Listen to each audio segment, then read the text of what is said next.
ଶରଣକୂଳ ସର୍ବଭାରତୀୟ ମହିଳା football tournament ଉଦ୍ଘାଟିତ।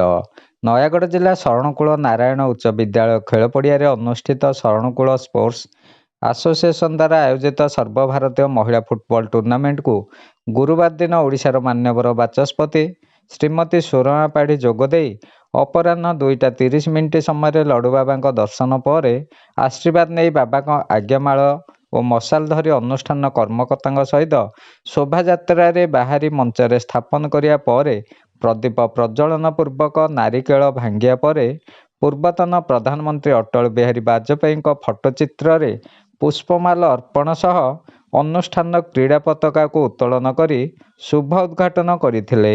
ଆଜିର ଖେଳରେ ଓଡ଼ିଶା ପୋଲିସ କଟକ 5-0 ଗୋଲରେ ଜିଲ୍ଲା ଫୁଟବଲ ଆସୋସିଏସନ ରାୟପୁରକୁ ହରାଇ ବିଜୟ ଲାଭ କରିଛି। ବହୁ ସଂଖ୍ୟକ ପୁରୁଷ ଓ ମହିଳା ଦର୍ଶକଙ୍କ ଗହଣରେ ଖେଳର ପ୍ରଥମାର୍ଦ୍ଧର 2 ମିନିଟରେ ଓଡ଼ିଶା ପୋଲିସର 5 ନମ୍ବର ଖେଳାଳି ମମତା ମିଞ୍ଜଙ୍କ ଏକ ଗୋଲ ପରେ 14ତମ, 16ତମ ଏବଂ 20ତମ ମିନିଟରେ 18 ନମ୍ବର ଖେଳାଳି ସତ୍ୟବତୀ ଖାଡ଼ିଆଙ୍କ 3ଟି ଗୋଲରେ ଦଳ 4-0ରେ ଆଗୁଆ ଥିଲା।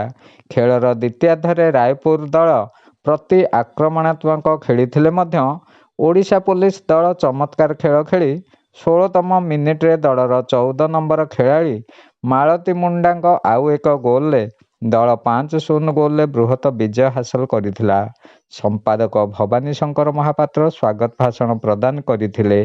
ଆଜିର କାର୍ଯ୍ୟକ୍ରମରେ ମୁଖ୍ୟ ଅତିଥିଙ୍କ ବ୍ୟତୀତ ସମ୍ମାନିତ ଅତିଥି ଭାବେ ନୟାଗଡ଼ ଆରକ୍ଷୀ ଅଧୀକ୍ଷକ ଏ ସୁଶ୍ରୀ, ବରିଷ୍ଠ chartered accountant Bipin Bihari Padhi, Odagaon block ଅଧ୍ୟକ୍ଷ ଲୋକନାଥ ସାହୁ, କୋମଣ୍ଡ ITIର ପ୍ରତିଷ୍ଠାତା ଶ୍ରୀନିବାସ ସୁବୁଦ୍ଧି, SDPO ଦୀପ୍ତିକାନ୍ତ ପ୍ରଧାନ, ମୋହେଷ୍ଟର ପ୍ରତିଷ୍ଠାତା ମାନସ ଦାସଙ୍କ ବ୍ୟତୀତ ଅନୁଷ୍ଠାନର କାର୍ଯ୍ୟକାରୀ ସଭାପତି ଜ୍ୟୋତିର୍ମୟୀ ମହାନ୍ତି, କୋଷାଧ୍ୟକ୍ଷ ପ୍ରମୋଦ କୁମାର ପ୍ରଧାନ, ସହ ସମ୍ପାଦକ ଲିଙ୍ଗରାଜ ପାତ୍ର ଯୋଗଦେଇ ପଡ଼ିଆରେ ଖେଳାଳିମାନଙ୍କୁ ଉତ୍ସାହିତ କରିବା ସହ ସର୍ବଶ୍ରେଷ୍ଠ ଖେଳାଳି ଭାବେ ଓଡ଼ିଶା ପୋଲିସର ସତ୍ୟବତୀ ଖାଡ଼ିଆଙ୍କୁ ଟ୍ରଫି ସହ 1000 ଟଙ୍କା ପ୍ରଦାନ କରିଥିଲେ।